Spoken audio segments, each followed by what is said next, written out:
And welcome to episode 48 of the Red Leaf Retrocast. This is the WrestleCast edition, one of my favorite episodes of the year, of the entire podcast, actually. Second year in a row I am doing this. It is the Wrestler of the Year podcast. It's 2019. It has come to a close. I have amassed all of the data, all of the rankings, and I will bring you many, many awards through this data and some of my personal opinions over the sheer insane amount of wrestling I have watched in 2019 for this here podcast. I'm your host, JD. Welcome one, welcome all. Once I get done with this little intro explaining how all this works, I will transfer over to my mom and I, whom joined the podcast in the fourth quarter, the third period, whatever sports terminology you'd like to use, when AEW started up. About a couple weeks before that, she got into MLW. She was joining me for the weekly wrestling recap. And for fun, we got her top 10 favorite wrestlers of the year. Just her personal favorite that she's come to like getting back into wrestling for the first time in basically 20 years. And she finishes out with her top 5 favorite matches, which I guarantee you will surprise you. So this is my mother and her getting back into wrestling for the first time in 20 years, bringing her top 10 favorite wrestlers since coming back, basically from mid-September to the end of the year, and her top 5 favorite matches that she has seen. Keep in mind, she has not seen any New Japan, no WWE, she was very adamant about that, and various others, so it's pretty much just MLW, AEW, and the occasional Beyond show that she personally went to live. So, promotions, some indie promotion, TV, indie, and then the kind of the third wheel. But in just a little teaser for 2020 in the format, we're doing Wrestling Wars in 2020. My mom will continue being a regular host, and once a month, so just about every other episode, depending on how timing works out, she will watch a new wrestling promotion, a show, and will review it with me. Of course, the first one will be Wrestle Kingdom from New Japan, the biggest show. So look forward in the next episode to hear her thoughts on that. So how does this work? Well, last year, I try to do a different theme every year. Last year, in 2018, I separated the promotions behind tiers. I made a top 10 wrestler of each tier. The women included had their own tier, and they each got points, and then in each tier had their top 10 matches, top 10 wrestlers, and depending on how many points there were, came out to a top 25, top 50, what have you. This year, I more or less kept the tier, but I downgraded, upgraded certain promotions, such as AEW is Tier 1, watched a lot more variety of wrestling in 2019 to try and get a handle on my fandom, to see what I like, what I don't like, what I want to concentrate in 2020. So the rankings went, instead of separating by tier in 2019, it was just a straight up men's top 15, straight up women's top 10 out of all of the promotions put together. And came up with the list of a top 50 wrestlers. I will only be going over the top 25 wrestlers when we get to that point. I will reiterate a little bit of this later. So the top 25 will be on the podcast. 26 through 50 will be over on the Twitter at BowlingJD Redleaf Retrocast, and that goes for both the men and the women to see how many points they got and what their standings will be. I will go over the top 10 matches from each tier, much like last year, but this year I have added a new category, the back 10, if you will. So four tiers that includes women, tier 1, 2, 3 women, and the fifth tier is intergender and miscellaneous. So stay tuned, I will explain that later, and going over my top 50 matches of 2019. So once again, top 25 men and women, top 50 matches of the year, and a host of awards, much like last year, with some categories added to go prior. So with that, again, please, if you haven't, subscribe to the YouTube channel for the podcast episodes and the occasional live gaming stream, as this is also a gaming and anime podcast. Go hit us up on iTunes for a review. I will read it on the podcast. Hit me up on Twitter at BowlingJD. Follow all of the other hosts on their various Twitters and YouTube channels. And with that, I'll take you over to my mom and I, and we'll get her favorite wrestlers and her top 5 matches of 2019 that she saw. Hope you enjoy. Let's get on to it. And now I am joined here for the Wrestler of the Year podcast with my mother. Hello, Wrestler of the Year. Woo! You joined the podcast in 2019, just after the half point of the year. The fourth quarter, one might say. There you go. I'm in the fourth quarter. You came in for the fourth quarter. You were part of the weekly wrestling recap, doing MLW, lots of Beyond. You went to 3 shows, in fact. AEW since the start. You watched some pay-per-views, and I asked you kindly to make your wrestlers of the year and your top 5 matches of the year that you saw. That I saw. That Correct. you saw. And we did something fun with your top 10 as we were recording.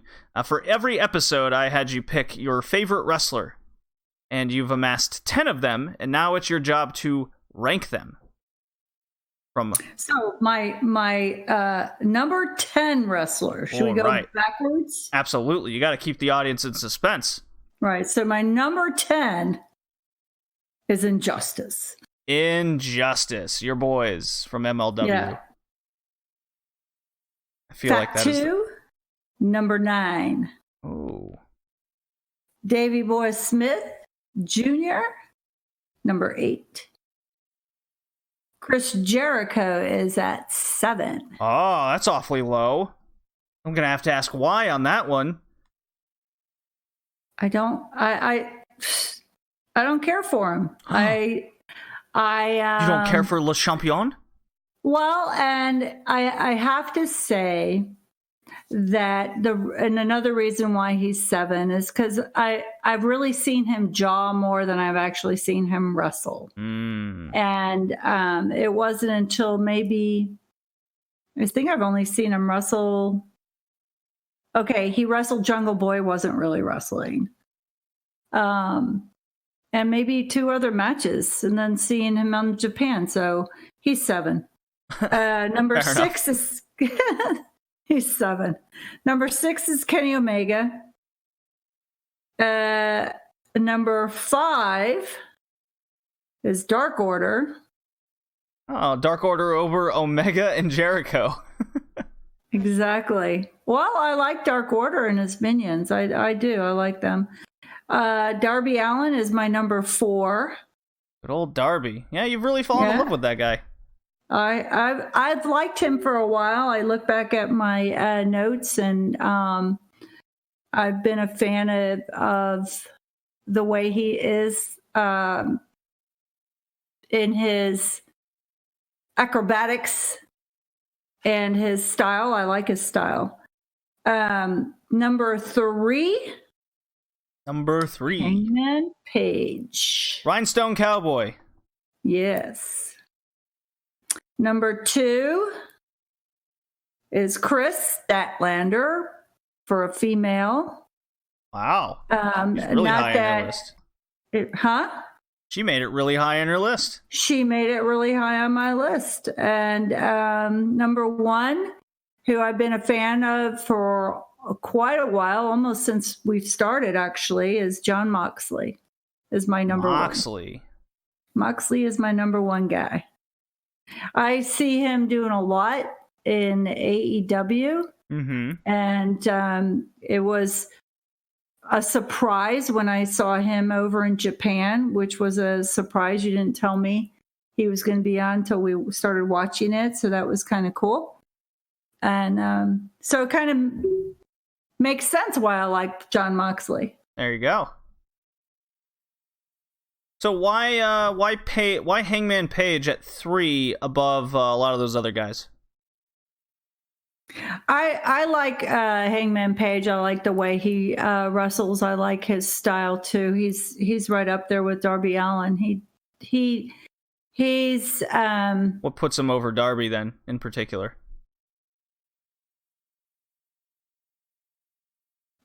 Well, I would have to look back at my notes. Oh, okay. But is it Sparkle Butt? That's your thing. Well, it could be. Yeah, you like his Sparkle Butt. You can admit it. It's fine. Because Darby Allin, he was one of the ones that I first watched when I was first watching this. But so was Hangman Page. And the first time I watched him, he was with, of all people, he was against Jon Moxley and Pac. That's right. Absolutely right. He was in the first, I think it was the first episode, or the first couple anyways. Well, yeah. He actually was on the October 16th episode. And, yeah. Well, cool list. I like it. So just to reiterate for you, Mother, 10 is Injustice, 9 Fatu, 8 Davey Boy Smith Jr., so the 3 MLW people round out the bottom 10. Then you go 7. How ironic is that? Yeah. 7's Le Champion, 6 is Kenny Omega, 5 the Dark Order, because everyone needs minions, according to you. And then Darby, Page, Chris Statlander, totally makes sense why you have her that high, and Moxley, number 1. Totally makes sense why I like Moxley. Honestly, when we were first starting this, I did not expect you to fall in love with the people you did in the end. I'm quite surprised by a lot of this. But in a lot of ways, with whom AEW is pushing and who they want you to care about, your list is a good representation of that. Other than the Young Bucks and Cody, which you've been very vocal that they are a bunch of losers. They will always be losers. And no Riho on this list. I'm just devastated.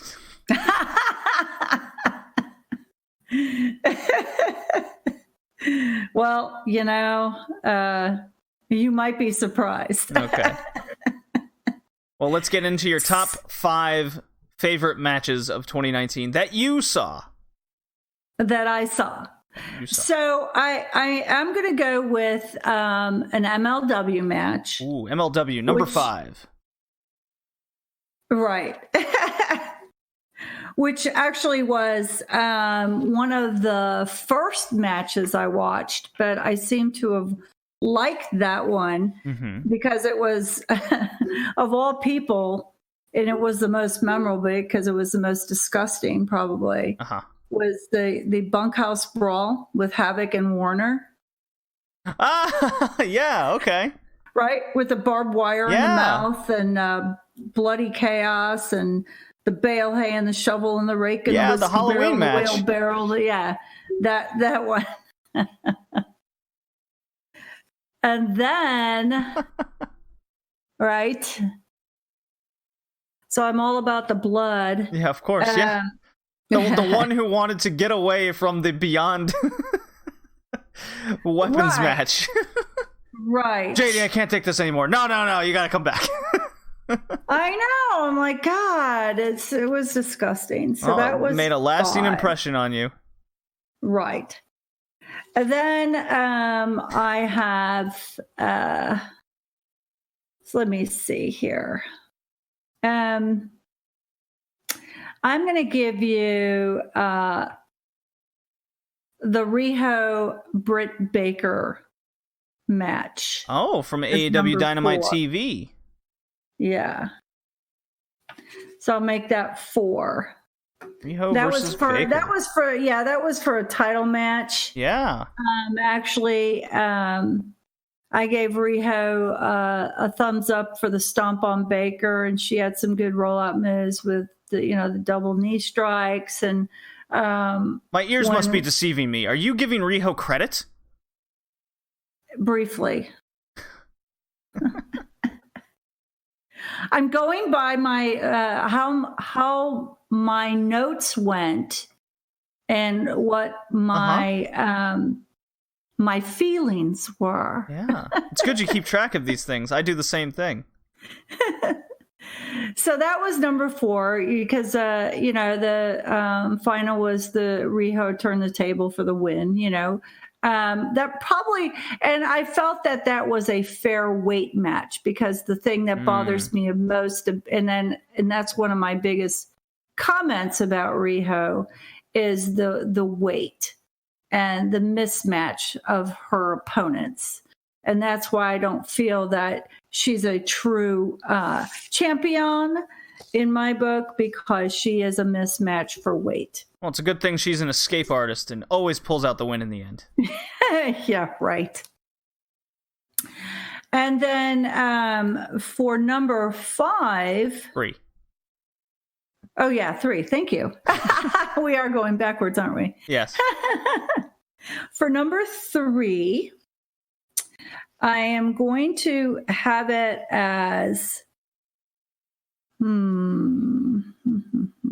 Okay, number 3 was the tag team match.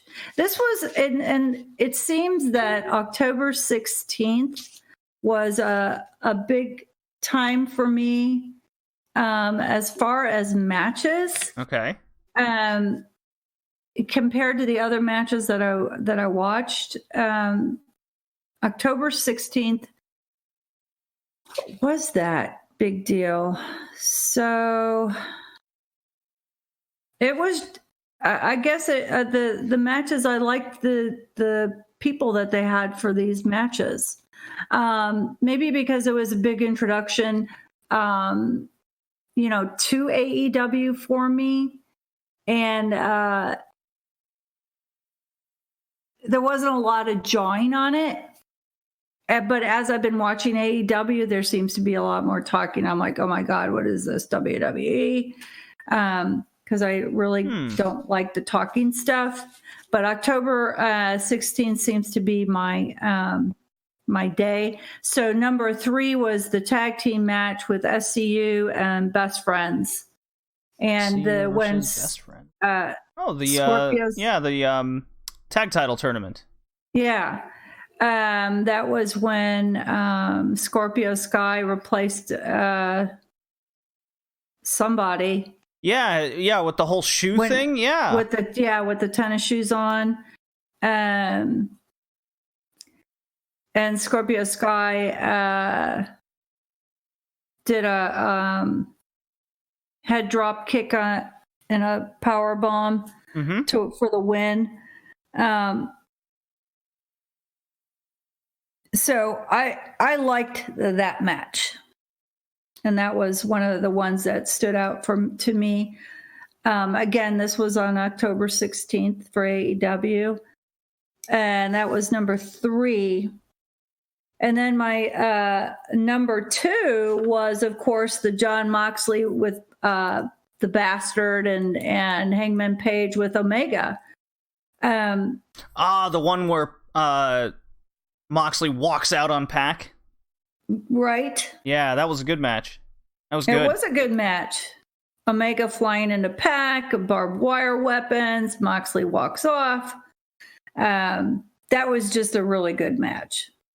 That was my number 2. And then again, my number 1 was for the main event. That was Darby Allin against Chris Jericho for the street fight. Oh. Street fight. Jericho, Darby Allin. Well, that was your big turning point on Darby Allin. Correct. Yeah. Correct. Yes. W title. So I'm actually shocked you didn't have Omega Moxley in your top 5 from Full Gear? Big hardcore match where they went through the barbed wire netting and went over the glass and everything.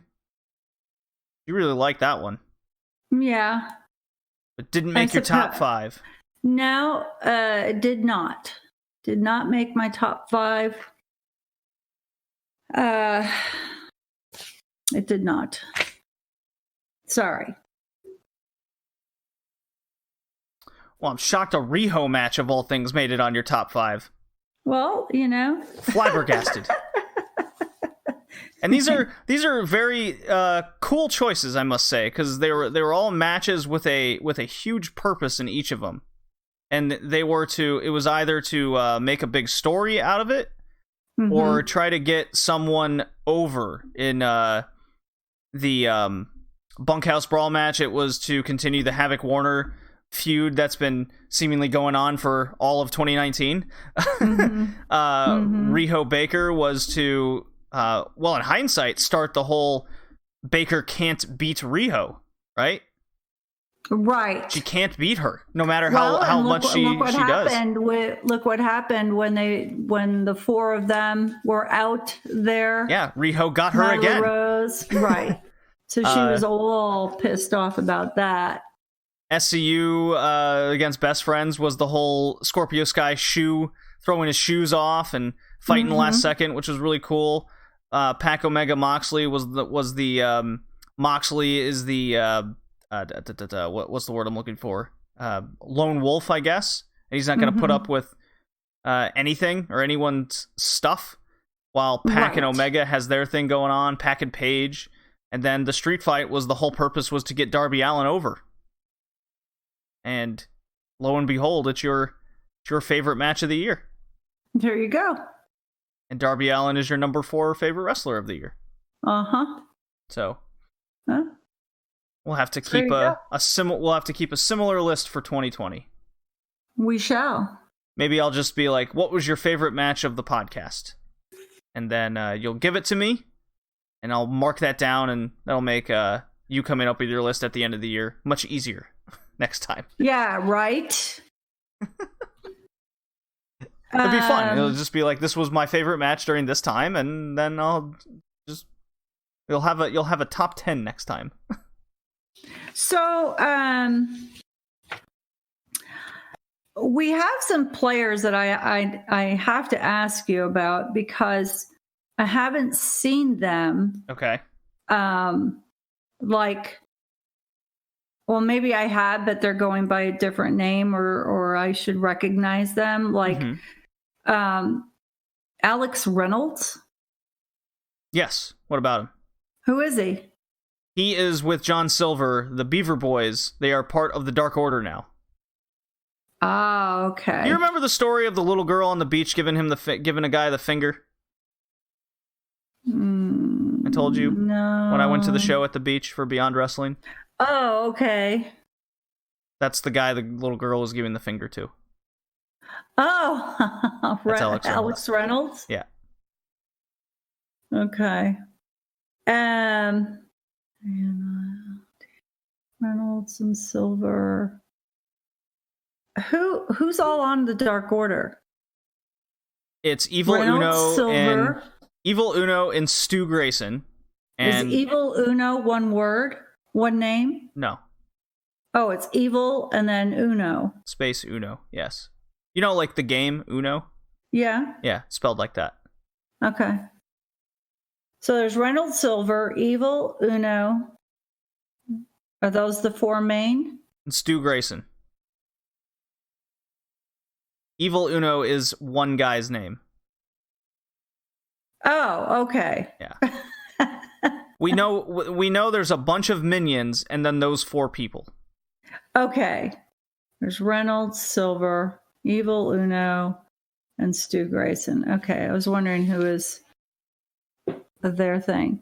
And Pentagon Jr., what happened to him? He's been wrestling. He's part of the Lucha Bros. Oh, I don't have them on. You've seen a bunch of matches from the Lucha Bros. Yes, yes. Okay, right. Pentagon Jr. and Phoenix. Phoenix. Okay. I gotta keep track because they're freaking huge. So Wardlow with MJF, has Wardlow fought at all, wrestled at all? He has or not. Is he just? That's what I thought. So he's just hanging around, kind of like with Hager. Yes, because you don't see Hager wrestling either. Correct. He just stands there. And they are the big muscle of their particular groups. Mm-hmm. Gotcha. Okay. I don't need to put him. Well, thank you, Mother. I really liked your top 10 wrestlers and your top 5 matches. I bet your top 5 matches are way different than everyone else's throughout the rest of the year. I'm sure. Well, I'm in the fourth quarter, so I've missed a lot from the beginning. So I may have had different matches, but those are the ones that stood out for me since I started. And looking back at my notes, that those seem to have the most impact for me and what I was watching. I like that answer. I like it. Well, thank you, Mother. I will continue this podcast without you for the crazy amount of Wrestler of the Year awards that I'm giving out from all the statistics and information I have kept up for all of 2019 from the podcast. So I won't match anything that you have. You will not. Is that what you're saying to me? You're not going to... I'm in the wrong group? Spoiler, Chris Jericho and Statlander are definitely in a group. And so is Omega. So there you go. Okay. So they're in your top 5. Well, not the top 5, but they're top of some lists. They're on top of something. Okay. There's a hint for as the podcast goes on. Well, thank you, Mom. All right. Hey, thank you for having me. Here's to another fun year of wrestling. Cheers. Love you. Bye. Alrighty. Thank you, Mom. We are back. I am back solo. Again, just to reiterate, I am your host, JD, Red Leaf Retrocast Wrestling Podcast Awards, the Wrestler of the Year 2019. As we enter the new decade, I have 1,000 awards to give out because my opinion matters above all else. I watch the most wrestling, therefore I must know the most. And I'm also the most humble. This is the Red Leaf Wrestlecast Awards. So let's just get into the awards that kind of mirror last year. I try to diversify many things, have the nominees, have the ultimate winner. Let's see if you agree. Get your pen and paper ready for anything and everything you want to write down. And if you disagree or agree with me, hit me up at BowlingJD on the Twitter. Leave a comment in the YouTube video, if you so please.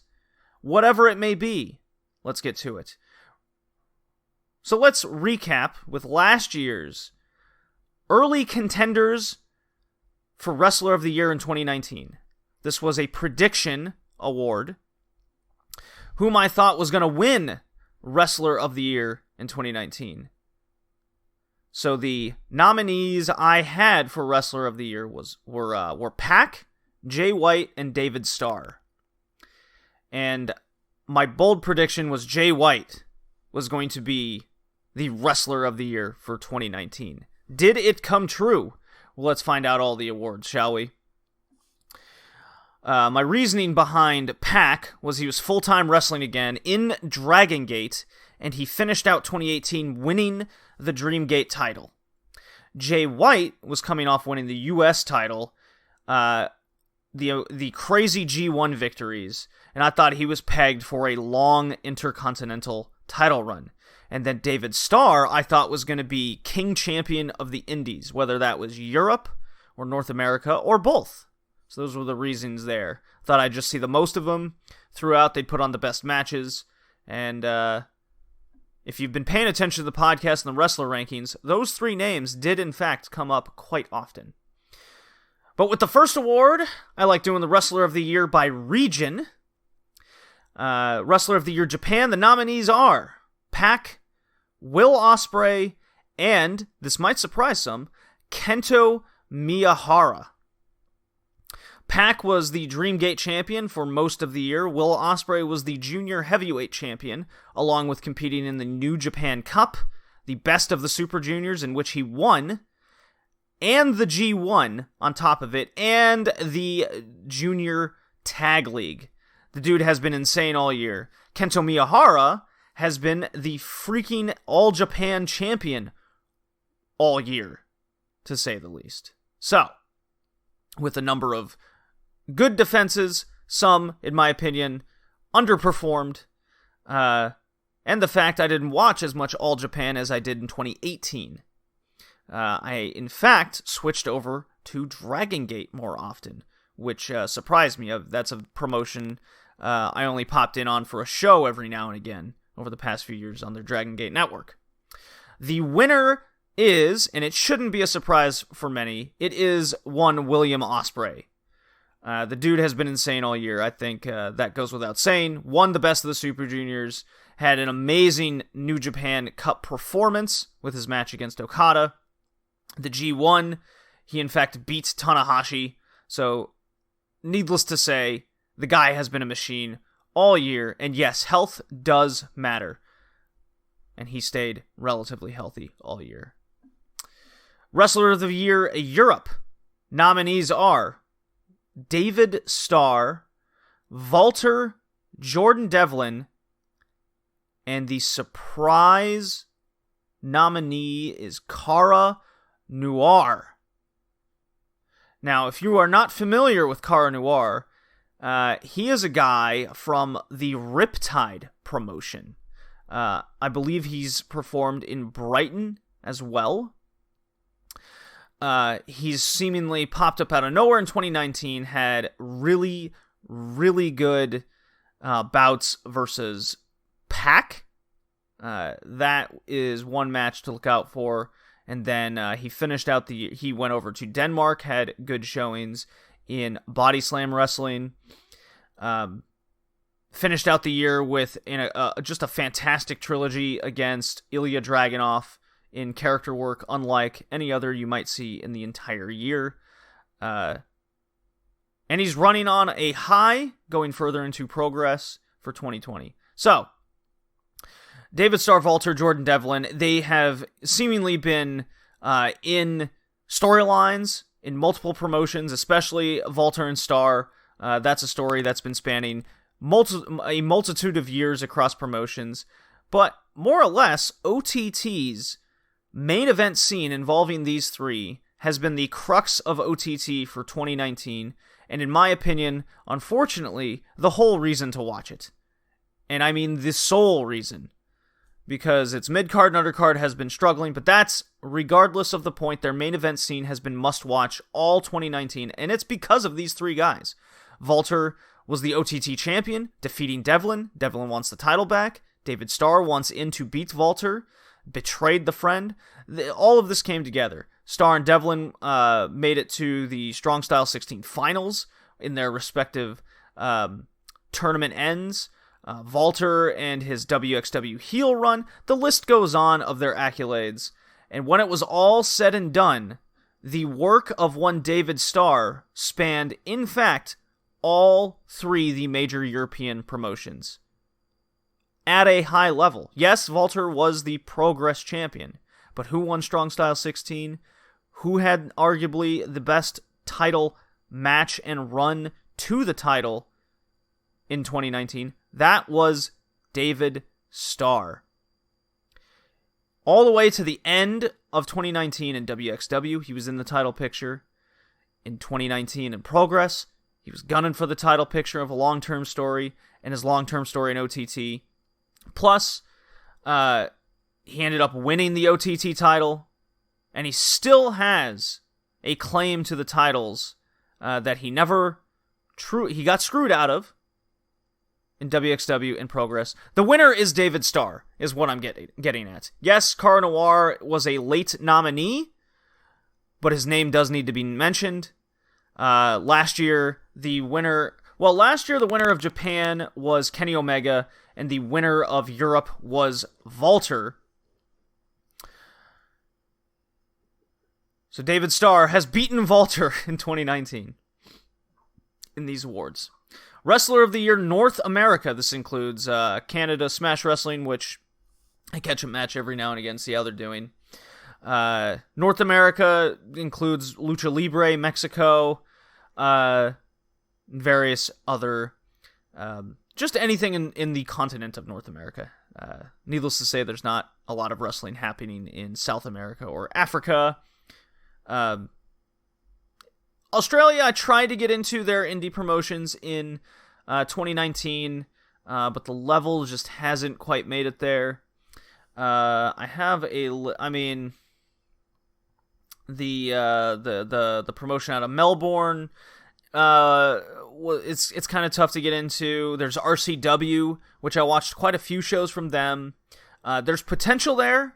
They just need some work with the in-ring, the storytelling, etc.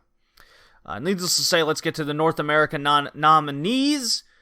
We got Adam Cole from NXT. Yes, a WWE guy has made the list. Chris Jericho, Le Champion, should be of no surprise. And then the American Nightmare, Cody. So, the best heel and the best babyface, and one representing Mr. Big Company. I could go on and on about Adam Cole just being NXT champion all year, Chris Jericho being Le Champion, and Cody being the best babyface in AEW. And the award goes to Le Champion. It's Chris Jericho. He's the entire crux behind AEW. His importance is bar none. What he's doing for that title, that promotion, is insane. It was just enough for the second half of him winning the title, the promos, the fact he's an old school Midwest, or Mid-South, Mid-South kind of Florida Championship wrestling heel, with the promos, the matches. What he's doing is so important. It's exciting. For me, it's must-watch TV, and that is why he's the North American Wrestler of the Year. The winner last year was Johnny Gargano. Unfortunately, I know a lot of people were DMing me, hit me on Twitter saying Johnny Gargano or Adam Cole were pretty much locks. The reason why Gargano is not even a nominee this year is because he only had like 5 matches. He was injured for most of the year. That's just not enough. You have to be healthy, a frequenter of the list, and put on good matches with a variety of opponents, have feuds with a variety of people, and Gargano just wasn't. He didn't have the quantity. He had some of the quality, but he didn't have that quantity. So there's the reason there. Women Wrestler of the Year nominees: Maya Yukihi, the Infinity Champion from Ice Ribbon; Chris Statlander, whom won the Independent Wrestler of the Year and Independent Newcomer of the Year; and Tessa Blanchard, really breaking grounds in Impact Wrestling. The winner of last year was, in fact, Becky Lynch, for what she was doing with how much momentum and what she did. It was very close with Toni Storm.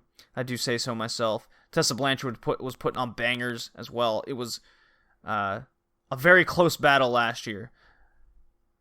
This year, it really comes down to Tessa Blanchard doing what she's doing in Impact with the intergender. Chris Statlander kind of mirroring that, but on the independent scene. And then Maya Yukihi being kind of the queen of the Joshi. And the winner is, in fact, Maya Yukihi. She is the Women Wrestler of the Year. In a lot of this, I'm basing off of course, the wrestler rankings, so you'll get to that point. But there was a reason why they got these awards. Maya Yukihi has been Infinity Champion for the entire year, beating everyone in the promotion. Plus, at one point, she held every title in that promotion. Chris Statlander has won. She did win the independent championship. She's won various titles across other indie promotions. She's been a draw. She's been a phenomenal rise. And then Tessa Blanchard goes without saying. So, new categories time. We have Worst Male Wrestler. The nominees are The Miz, Shane McMahon, Yoshihashi, Chase Owens, Ethan Page, Baron Corbin, and The Fiend Bray Wyatt. Now, I could go on forever why a lot of these guys make this list, why they're nominated. I believe it goes without saying, but I think three people in particular need an explanation, and that's Yoshihashi, Chase Owens, and Ethan Page. I think all three of these guys mirror each other in how uninteresting they are. Their characters are bland. Yes, their wrestling is acceptable, but they're not draws. They're milquetoast guys. They're so uninteresting, and at the end of the day, for me as a fan, and why they make this list, if I want no part of seeing you wrestle, and the only thing I can think of is making jokes about you getting pinned, that's with all three of these particular guys, you make the Worst Male Wrestler of the Year list. Now, is it bad enough for you to actually win this prestigious Worst Wrestler award? No, but it's worth a mention. The guy who ends up winning this this year is Shane McMahon. Not only is he a terrible character on screen, nobody ever wants to see him, you sure as shit don't want to see him wrestle, and every single feud this guy was in killed the character and momentum he had. The best example of this was against Kevin Owens, who now uses the fucking Stone Cold Stunner finisher to try and get this guy over, and Shane McMahon is such a character and momentum killer, not even that can get over. So, Shane McMahon, you are the worst wrestler of the year in 2019. I hope you're happy. Worst female wrestler. So for similar reasons, the men, why they make this list, the nominees are Zoe Lucas, The Iconics, and Aaliyah in NXT. So, could easily give this to any one of these three. But I'm giving this award to Zoe Lucas. She frequents Stardom. She's a frequenter of Pro Wrestling Eve over in the UK. She's a champion in various UK women, for UK promotions, their women's title. Now I know, and I've spoken about this in the past, that the European women's scene is devastated. They're all in NXT UK. Barely being used. The talent pool isn't there. But fuck. Everything, her character is everything that makes you go, is she really a wrestler? Her moves all look horrible. She's been doing this forever. I have, much like a Yoshihashi, I have given up caring. And everything she does just infuriates me as a wrestling fan. Now, yes, Aaliyah, awful. Iconics, both awful. Billie Kay might be one of the worst wrestlers I've ever seen. But since I don't watch them in any of my favorite promotions, out of sight, out of mind, to an extent. So in this case, because I am forced to watch Zoe Lucas in matches, she wins this award. Alright, moving on. Outstanding Performer. The winner last year was William Ospreay. This year the nominees are Ospreay, Ibushi, Okada. Ibushi also was nominated last year. This is just consistency in consistency in big match performance, and this year it goes to Ospreay. So 2-time winner here. There you go. think it goes without saying there. Feud of the year. Last year, the winner was Gargano Ciampa. It was pretty easy to go with that one. This year, the nominees are Gargano Cole, Okada Sonata from New Japan Pro Wrestling, and David Starr versus Jordan Devlin in OTT, and referencing their Progress feud as well. The winner is, and this might surprise people, David Starr and Jordan Devlin. And I did go into why they were nominated for Wrestler of the Year Europe, so as to not repeat myself, David Starr, Jordan Devlin, the feud of the year. I'm very curious to what everyone else's is. I'm sure if you are a big All Japan Wrestling fan, the Nomura Miyahara trilogy, I think it was a trilogy, in various tag matches they were in, that might be on there. I'm not a huge Jake Lee fan, even though I can more or less recognize that was the biggest feud in All Japan Wrestling. Noah Kiyomiya just didn't have the trilogies or even the doubles. And then Dragon Gate was just Pac and then Benkei, just rolling through people. So it was very much kind of it was a weird year for feuds. I'm always for trilogies, I'm always for doubles. Didn't really have a lot of it, but with the story of Star Devlin, it was bar none above all else for me in 2019. New category is Worst Feud of the Year, so I'm doing the worsts, basically. Something I didn't do last year. I tried to stay positive. But this year, it was a horrid year for some promotions in wrestling.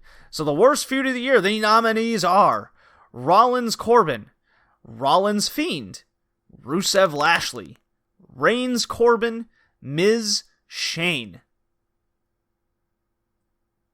Do I really have to explain why any of these make the list?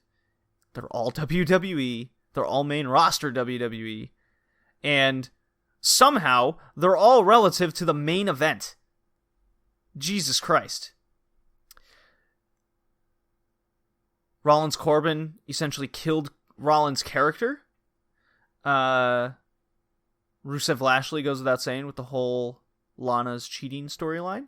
Reigns Corbin involves dog food, which isn't the worst thing in the world, but God, do people hate it. Miz Shane, Jesus. Miz as a babyface just does not work. Shane won Worst Wrestler of the Year just now, so. But the winner is Rollins versus The Fiend for Worst Feud of the Year. Everyone loves The Fiend character. It's like the most innovative thing WWE has done in years. But what do? They put their top babyface, who's getting booed already because of one horrid feud, right? Then they put the character, The Fiend, one people love because it's interesting and new, in with Rollins, book it into oblivion. Then they have arguably one of the worst matches of the year with the Hell in a Cell match. And geez, put it with a Virtual Boy red-like lighting, and there's really nothing good about this. Rollins' character has been destroyed. Nobody likes him. Mix that in with The Fiend having the worst matches, also involving Saudi Arabia. Well, I'm sorry, Desert Place Redacted. It wins Worst Feud of the Year. One of the most popular characters and the company's top star puts out a match that's a worst of the candidate and nobody wants to see them wrestle. That's a huge L. Cool category, Tag Team of the Year. The team that won it last year was the Undisputed Era. The nominees this year are Swords of Essex. That's a team in Europe. That's Ospreay and Paul Robinson. The Lucha Bros, Schadenfreude, which is the trio of Aussie Open and Chris Brooks, and various other members, but that's the trio that we're sticking with. RED, which is Eita and Partners, which was more or less Big R Shimizu. And then the Violent Giants over in All Japan, whom coincidentally won Japan Tag Team of the Year with their little awards. But I am giving this to the Lucha Bros this year. They have crushed it in multiple promotions, whether that's Impact, whether that's MLW, whether that's AEW. Everywhere they go, they are tag champions, and they're putting on Match of the Year candidates for the tag team division, along with their various work in singles matches. I mean, the list goes on. The Lucha Bros, I think, was a slam dunk for 2019. Best faction, since I got into a lot of promotions, more full-time watching, that are very faction-based, right? This consists of groups that have 4 or more people in it, okay? The nominees are Inner Circle, Stars from Stardom, Tokyo Cyber Squad, also from Stardom, RED from Dragon Gate, and Schadenfreude from Fight Club Pro, WXW, Progress, what have you. Basically the best European faction. And the winner goes to Tokyo Cyber Squad. This hit like a hot fire on coal. Hana Kimura wins faction rights to become a leader and draft her team.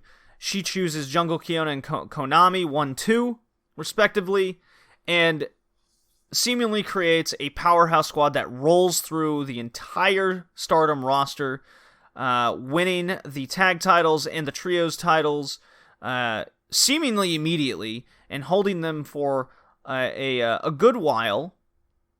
They still hold the tag titles. And Hana Kimura goes on to win the 5-star Grand Prix. It is a hot fire new faction that gained a lot of credit. It really got my fandom up a notch in 2019 with Stardom, and to me that says something. So they win Best Faction. Worst Faction includes Oedo Tai, Beast Friends over in Oz Academy, Mochizuki Dojo in Dragon Gate, Do Not Resuscitate in Progress, and the Allure, which technically have 4 people, in Ring of Honor. You might not hear a lot of Ring of Honor this year as opposed to last year. Now, if you're not familiar with Beast Friends in Oz Academy, they're essentially a group that gets the shit kicked out of them on a daily basis from Ozaki-gun, and the police, and it's ridiculous. You could not find bigger geeks in a Joshi promotion than the Beast Friends. And then there's Mochizuki Dojo in Dragon Gate, which literally had somebody after the faction cage match, where they are such losers that people volunteered their spot to leave the group. But the winner is, in fact, Do Not Resuscitate over in Progress Wrestling. They are an abomination of what a faction creation should be. They do nothing but lose. They've accomplished nothing throughout the year. They're adding members, and they're still losing. They're the worst faction. I cannot believe it. Their faction leader is barely on the show. So it's very unbelievable that this is even a thing in Progress. It's you might say it's booking based on of the talent they can get, or they're just choosing not to book them all the time, and they're certainly not winning. So, Do Not Resuscitate, worst faction of 2019. Most improved nominees are Jay White, Ben K, El Phantasmo, Hana Kimura, and Tam Nakano. The most improved winner of last year was Jay White. So he actually makes a 2-time appearance on this list, back-to-back years, which is quite something. I mean, you go from the U.S. title to winning the IWGP Heavyweight title and being in the main event of New Japan Pro Wrestling. That's quite the improvement. Ben K became Dragon Gate champion. getting kicked out of RED. El Phantasmo made the jump from Rev Pro regular over to New Japan regular, including finally winning the Rev Pro Cruiserweight title, being in Boss J, winning the tag belts over there. Hani Kimura, 5-star winner. Tam Nakano going from 5-star loser to 5-star competitor, winning Tag League. Winning Tag League. Having just the best matches of her entire career. The winner is, in fact, Tam Nakano. I hope that makes a lot of people happy there. I really thought about Jay White again, and even Ben K. But at the end of the day, I think going from seemingly the cute idol girl whom I had really only seen ever lose and play back seats, she really took a forefront seat in 2019. Good promos, good subtle storytelling from her, just in her goofy style promos. Great tag matches throughout the year, and fantastic single performances, which I can't say anything before 2019 was all that memorable from her. So, holy crap, Tam Nakano, most improved. Most overrated includes worst push, basically. That's how I describe this award here. The winner last year was Carmella. Luckily, she wasn't even really a wrestler in 2019, so that's a good improvement for a lot of people. But the nominees are Baron Corbin, making the list again, Lacey Evans, and Eddie Dennis in Progress Wrestling in NXT UK. The winner is Baron Corbin. So he got snubbed last year by Carmella, but this year it's Baron Corbin. He literally was put in main events all summer with the top babyface, struggled to sell tickets. He's a horrid draw. He has the go-away heat. I haven't seen go-away heat for a character like this in ages, and he certainly proved it. Baron Corbin is the most overrated of 2019. Now, the most underrated is the most under-the-radar success. So these are people that that you either don't know and had a lot of success in the year, or they put on quality matches that went unnoticed or underappreciated. So this is the underrated.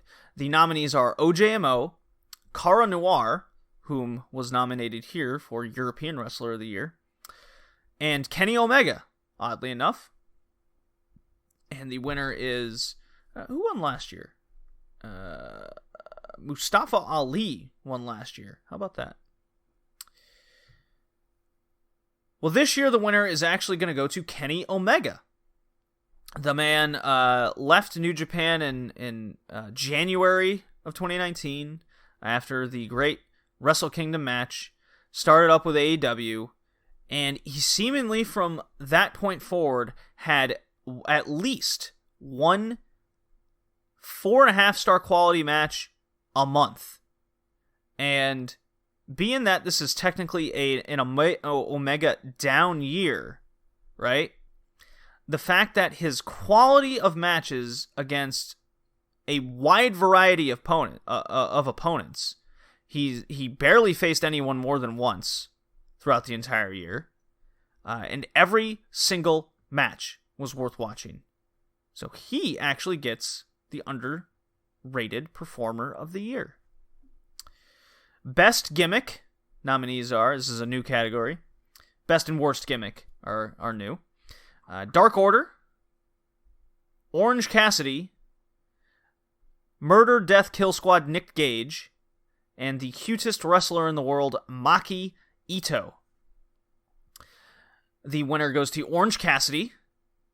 The dude is over for seemingly doing absolutely nothing, and with that, how could you not respect it? The guy puts his hands in the pockets, people pop. The guy stands there, people pop. You want to see him. You want to see his shtick. He's also a serious wrestler when he needs to be. What better gimmick is there to describe not just indie wrestling, but how to get a character over more than what Orange Cassidy was able to do? Now, I did think about giving this award to Nick Gage, because the dude's a draw. He is the epitome of independent wrestling in 2019. But as a pure gimmick, something made up, right? Something for the wrestler. I don't think this is a gimmick for Nick Gage. He is actually a murderer. He wants to kill somebody if he could legally. Worst gimmick, The Fiend, Shorty G, King Corbin, Lana. Yes, they're all WWE characters. Shorty G is more of the look and name. The Fiend, people actually like The Fiend. It's his wrestling that's shit and his stories that are shit around that. King Corbin, it's the King gimmick that never works. So that leaves only the winner to be Lana, the cheating girlfriend, yet again, with the worst promos you've probably heard in years, the worst acting, the worst storylines, the worst managerial work. There is no one worse in my mind that makes me just go, fuck, I want nothing to do with this broad. And that's Lana. Worst gimmick. Congratulations. Young Newbie of the Year award. The nominees are based off of me either seeing you wrestle for the first time or you are a legitimate rookie. And the nominees this year are Chris Statlander, Maki Ito, might be a little controversial on the list, but I did explain the reasoning why she would be on it. Saya Kamitami from Stardom, Suzu Suzuki from Ice Ribbon, whom I spoke about a couple podcasts ago with her title match against Maya Yukihi, and the entire Gato Move roster not named Emi Sakura. I think this is straightforward. The winner is Chris Statlander. I mean, she was on the Women's Wrestler of the Year nomination, so goes without saying. Best Pop of the Year. Chris Jericho signs with newly formed AEW. Kenta signs with New Japan, accompanied by Shibata, so we have a theme here. Kofi Kingston wins the WWE title at WrestleMania, and Hiromu Takahashi's return at Power Struggle. So, me personally, all of these are almost equal, but for me, a pop brings out true emotion. Signings brings excitement. Kingston winning the title at WrestleMania was just kind of a feel-good moment. But Hiromu's return at Power Struggle, we've been waiting on this guy for 18 months after the brutal neck injury, broke his neck. This guy returns, kicks his own ass around the ring, has a great promo against Ospreay. People are literally in tears in the audience. What it was leading into, it was fantastic. Hiromu's return wins this award this year. Best character turn of the year. This is a new category that I hope to do in the future. The nominees are Kenta turns on Shibata, that dick. Absolute Andy morphing into the Absolute Dad. Ben K getting kicked out of RED over in Dragon Gate. So, there was a lot of turns in WWE this year. None of them were any good. Let's face it. But Kenta turning on Shibata brought on fury and anger from fandom. It brought fire out of Shibata himself, which even had people speculating, myself included, that he might be returning to the ring, despite being told he will never wrestle again, period. The other nominations include Andy into the Absolute Dad. Andy went from the biggest dickhead heel I have seen in a generation throughout 2018 into 2019, and then having the character turn of a midlife crisis with promos, his comedy work in the ring. People just immediately fell in love with him. It was one of the most organic character turns I've seen in ages. And then Ben K had sort of a more opposite end, where he was in the big heel group. They had to get rid of somebody, and Ben K, just not living up to RED's standards, he got booted out, and he slowly morphed into the next ace of Dragon Gate that people are way behind. But the ultimate winner just has to be Kenta turning on Shibata and his group of guys. That brought fire and fury, and for one night, you got to see Shibata do his shtick against Kenta.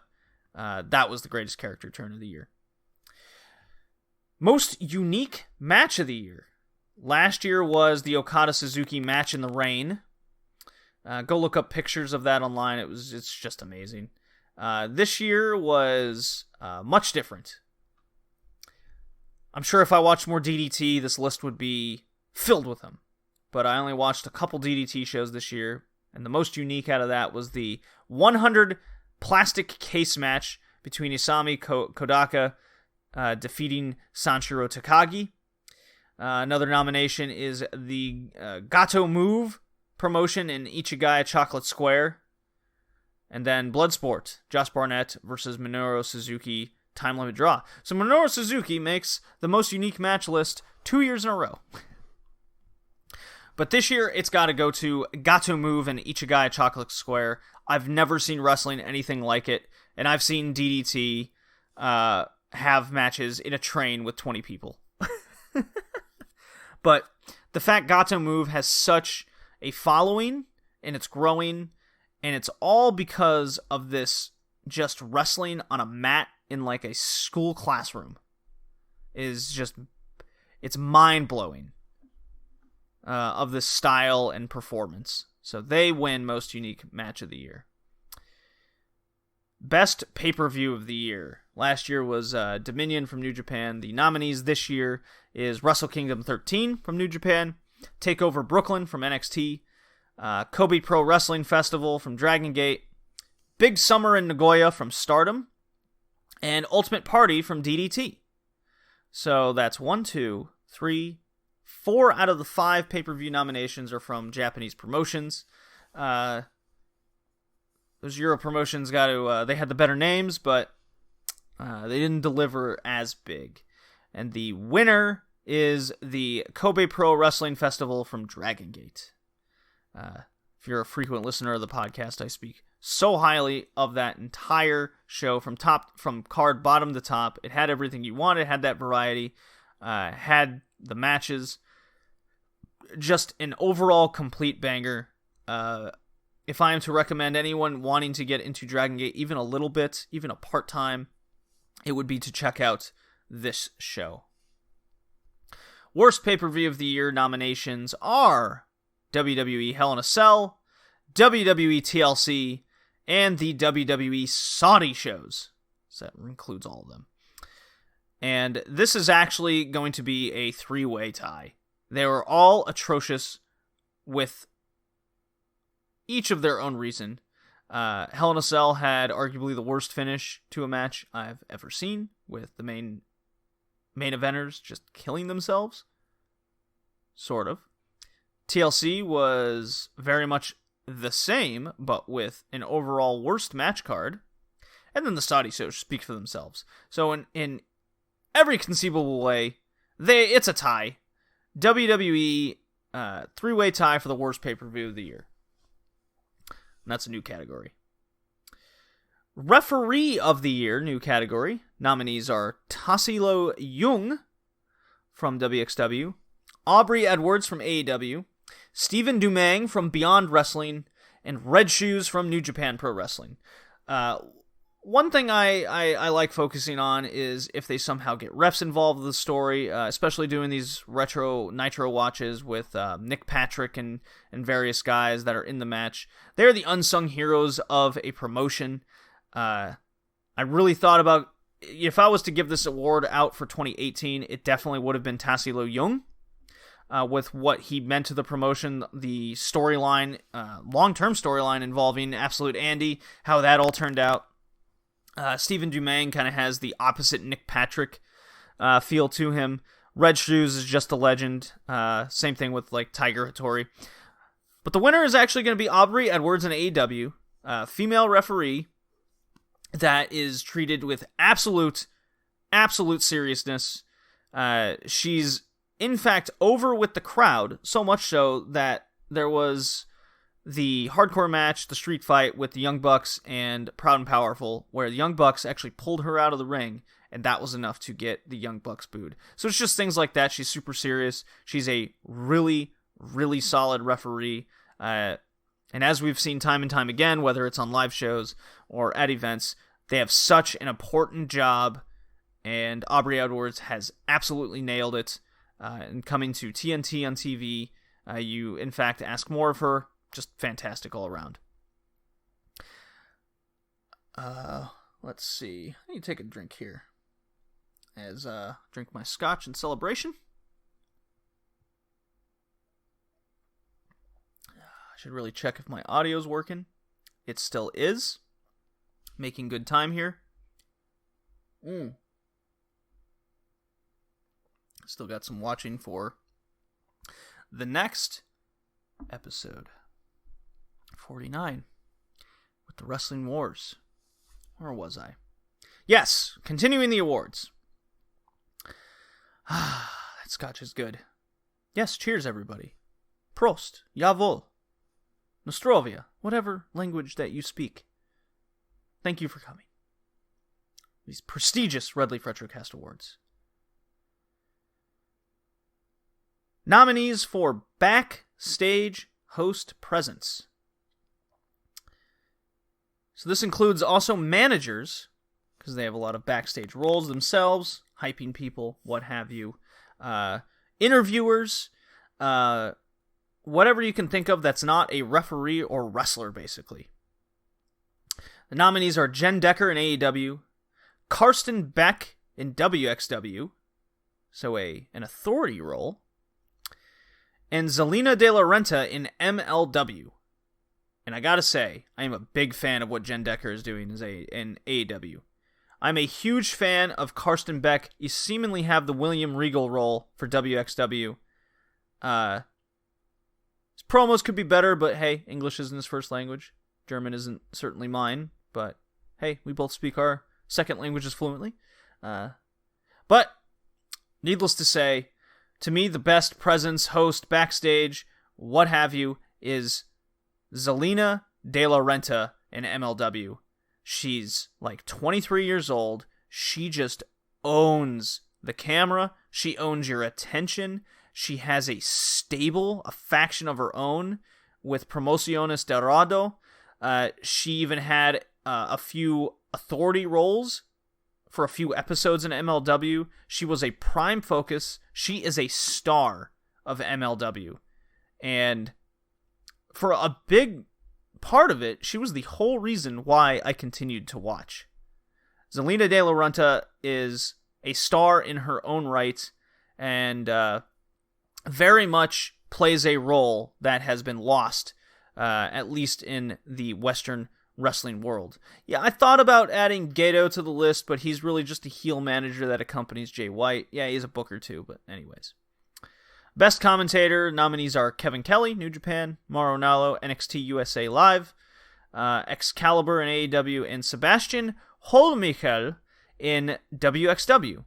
Now, I don't really speak a lot about Holmichel because he's the German commentator in WXW. So if you watch the shows in English, you get the Rico Bushido and Andy Jackson, which I will admit, at times, God, that is really rough to take in sometimes. But Holmichel, Sebastian, he is, in my opinion, the best commentator in Europe. And it's just, it sucks that if you don't speak German, you won't get how passionate he is. He reminds me of Tony Schiavone in a lot of ways, so I'm really putting this guy over. It's someone I've never spoken about on the podcast before, I don't think. So this is just an opportunity to kind of put this guy over, and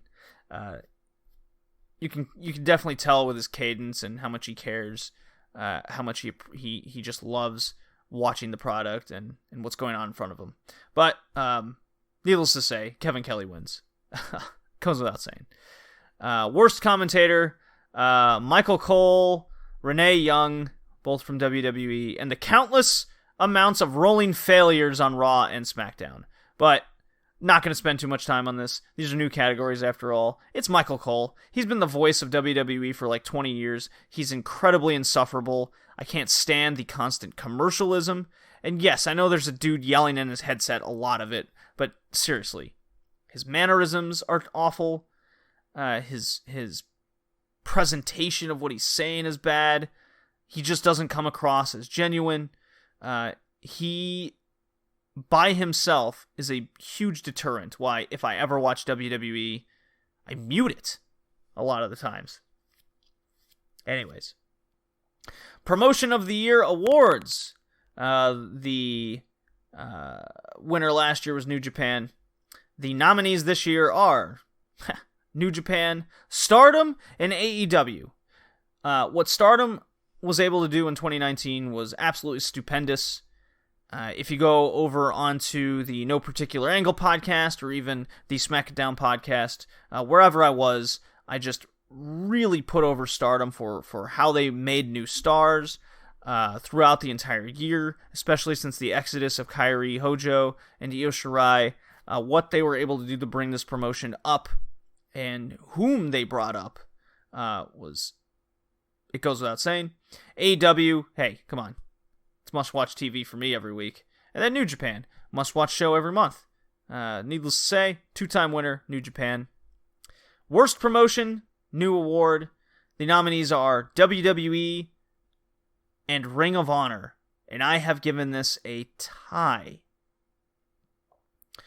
Ring of Honor has fallen faster than any promotion I remember seeing. Not even WCW fell as fast as they did. Crazy. I mean, think about it. Their main champion right now in Ring of Honor is one half of the amazing French Canadians. Whew. My God. Anyways, WWE, atrocious booking, atrocious TV, atrocious wrestlers, the same wrestling you've seen 1,000 times. Stars aren't created. Same thing as in terms of Ring of Honor, just with serious booking. That's bland, milquetoast. They tie. Both have been just awful. So much so that I pretty much cut both those out in 2019. They're just so bad. A category that you won't hear for 10 years. Wrestler of the Decade. Nominees are Okada, AJ Styles, Emi Sakura, Hiroshi Tanahashi, and Io Shirai. So those are my 5 I came up with. So Okada, since 2012, even after his excursion to TNA, was immediately the champion of New Japan, basically. AJ Styles, champion across any promotion he was in: TNA, Ring of Honor, New Japan, WWE. The guy has done it all. The guy is a bona fide star.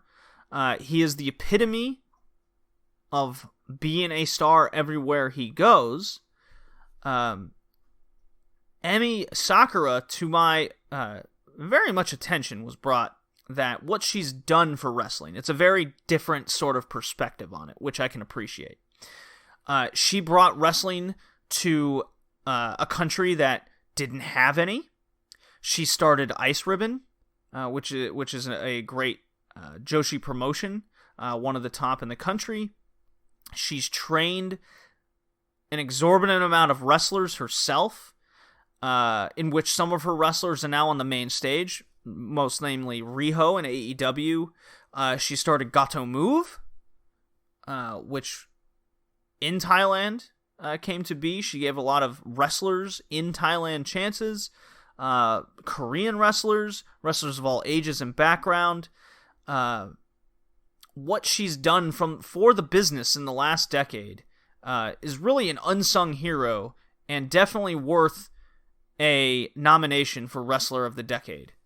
Tanahashi, the ace of New Japan, the company was in the cellar heading into 2010, and this guy at the forefront, putting guys over, putting in ace match after ace match, main feuds with Okada and various other wrestlers. He's always there, and what more is there to say? And then there's Io Shirai, whom I believe to be the best Joshi wrestler of the decade. Coming after the dark years, she came up through Stardom and various other freelance promotions with Mio Shirai, her sister. Brought Stardom into the forefront, made the jump a couple of years ago to NXT, hasn't lit the world by fire. I think if she was still putting in bangers in the Joshi scene, she probably would have won this award for me. But for me, if you bring a promotion back from the dead, essentially, and into, in my opinion, by the end of the decade, being another one of the number one promotions in the world, the winner's Tanahashi. And I really, really considered AJ Styles. Tanahashi carried a promotion on his back and made it what it is, right? You do need the fellow stars to make it, but without Tanahashi being that crowd favorite, being the ace, it's almost like you could say John Cena in a lot of ways for WWE, but it's WWE. They were fine. New Japan was not. Any match and who Tanahashi is, to me, was just a bar that was unreachable. Despite Okada's record-breaking runs, the feuds with Omega and Tanahashi and Styles, like, wrestling-wise, Okada is the best. But there's other aspects to it to being Wrestler of the Decade, I feel, go unnoticed and underappreciated. And that's why I've given this award to Tanahashi. Now for the fun. Early contenders for Wrestler of the Year for 2020. So I guess we'll come back a year from now and see what's going on. These are the bold moves. The nominees are Kenny Omega, Marty Scurll, and Tessa Blanchard. Yes, I believe a woman could actually win the overall Wrestler of the Year. And for me, Tessa Blanchard really banks on if she wins the Impact title, has some defenses, and then makes the jump to AEW and becomes a star there week in and week out. If this happens, this is what I'm banking on. A very similar aspect of Kenny Omega becoming the crux of AEW, much like Jericho has done in 2019. Marty Scurll, this guy's got to be in AEW, like running the Dark Order or something. But if he can still like strike a deal with like New Japan, Best of the Super Juniors or something, perhaps we can see some runs out of him. I don't know what his future entails. That's more of just the bold gut feeling type thing. So I guess we'll come back to this a year from now and see what happens. And with that, all right, it's time. Got to prepare mentally for this. So I'm going to save the matches for last, since that's a much longer list. And now I'm going to go through the wrestler rankings 25-1, working my way up. You have a good feeling over who's 1 through 4 for the men and who's number 1 for the women. But like I said, look to Twitter for ranks 26 through 50 with their rank and their amount of points they got for the entire year. How the points were mattered. This is not a feeling. This was a conglomeration of every 2 weeks of the podcast. I'd put one out. I'd make, for the men, a top 15. And each guy, depending on their rank, would get points associated with their rank for those 2 weeks. So number 1 would get 15 points, number 2, 14 points, so on and so forth. The women, since it's a smaller pool, was ranked 1 to 10. Very much the same thing. If you're ranked 1, you got 10 points. Ranked 2, you got 9 points, so forth and so on. So every 2 weeks, they would be ranked. if you were in that top echelon, you got the points associated with it, and then they add up over the course of the year. And these are the 25 wrestlers that came. So I'll do the men first, because the women I had a really fun time doing this year. With all the Joshi I watched, kept an eye out for highly recommended matches, and I watched as much as I possibly could. But starting with the men, and this might come as a surprise. Number 25 at 43 points is Tetsuya Naito. Ranked 24 at 43 points. Tied is Sonata, which might surprise some because of his New Japan Cup run, his matches against Okada, but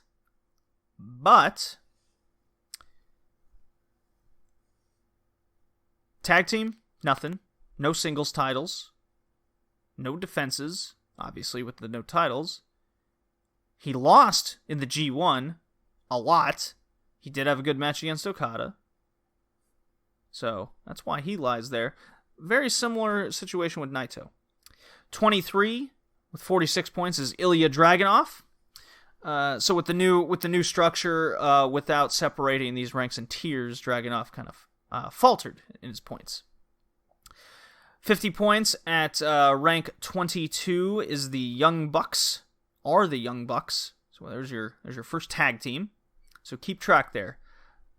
54 at rank 21 is Schadenfreude, tag team faction situation, Aussie Open and Chris Brooks. Mostly Aussie Open, though. It's a shame that Mark Davis ended up getting injured, as they were probably going to get into the New Japan Tag League. It's really unfortunate. Rank 20, also at 54 points, is El Phantasmo. 19 is Zack Sabre Jr. Really fell in 2019. He really took a backseat with the British title, and that's about it. He didn't win the New Japan Cup. Didn't get very far in G1. Hope to see more of him for 2020. 18 at 58 points is Ishii. 17 at 61 points is Tanahashi. 16. Also at 61 points is Jordan Devlin. So Devlin and Tanahashi tied. Tanahashi really fell off the last couple months. So once the G1 was over, he was out. So guys just kept wrestling and they were rising up. 15 at 62 points, just edging out, is the American Nightmare Cody. Quite shocking how many points he amassed at the end. 14 at 63 points is Ben K, the newly appointed Dragon Gate ace. So that's cool to see. 13 are the Lucha Brothers with 64 points. So there's your third tag team.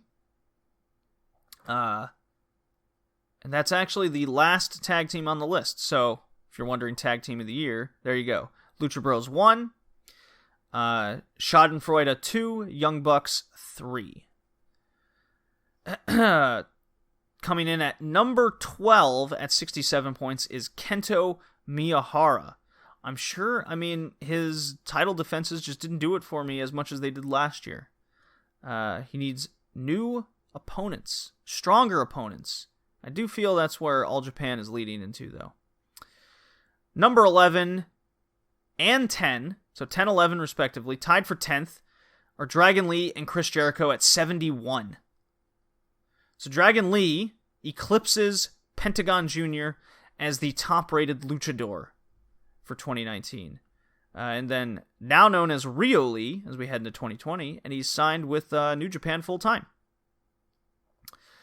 Number 9 is Shingo Takagi. Really cool seeing him make the list at 75 points. Number 8 at 92 points is Pac. Crazy, the Dreamgate champion for most of the year. Dragon Gate heading to AEW. Awesome. Number 7 at 93 points is Kenny Omega. Like I said, under the radar. This dude made my top 10, putting in at least one high-quality match a month. The dude's insane. Even on an off year, he's high up on the list. Number 6 at 95 points is Kota Ibushi. You know, it's kind of ironic, though, that Kenny Omega only gets 1 point higher than Pac. coinciding with their AEW storyline. But yes, at 95 points, rank 6 is Kota Ibushi, the G1 winner.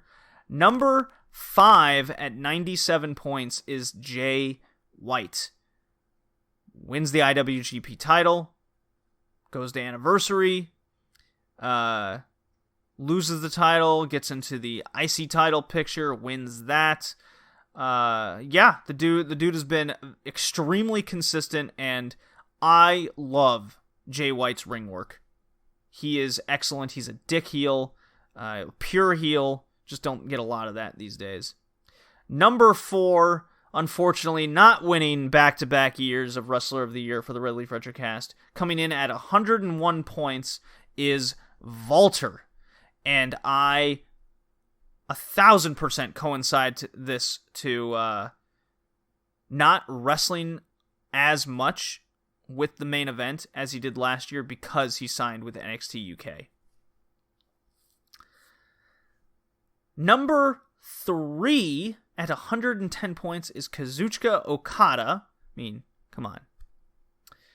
And then number 2, going all year, is David Starr at 119 points. He really made a push for himself. He's Mr. Independent, and he, in fact, did what I predicted. He was the European independent champion, right? Everything he did, he's a draw, he's a good wrestler, good character. But number 1, this guy won this like a month or two before this officially ended. It's Will Ospreay at 153 points. He ran away with it this year. No guy, character work-wise, story-wise, he even wrestled in Progress a few times with the Swords of Essex. Everything, Rev Pro, everything he did was just lights out this year. Will Ospreay wins. Heading on over to the women, we have a 3-way tie for 24th, all at 18 points. Risa Sera in Ice Ribbon, Emi Sakura in Gato Move and AEW fame, and Ryuka Sakazaki in Tokyo Joshi Pro.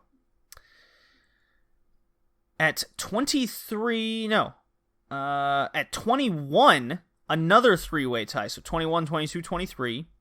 We have Becky Lynch, the highest rated WWE wrestler on either list. Andres Miyagi and Kylie Ray. Kylie Ray was doing a lot of independent work. She had good showings in AEW before she unfortunately asked for her release. She was looking up there for quite a while. And then Miyagi and Lynch both have been disappointments in 2019, that's for sure. It's not so much the booking as it is that their matches just very much underperformed. So there's that. I don't need you, email.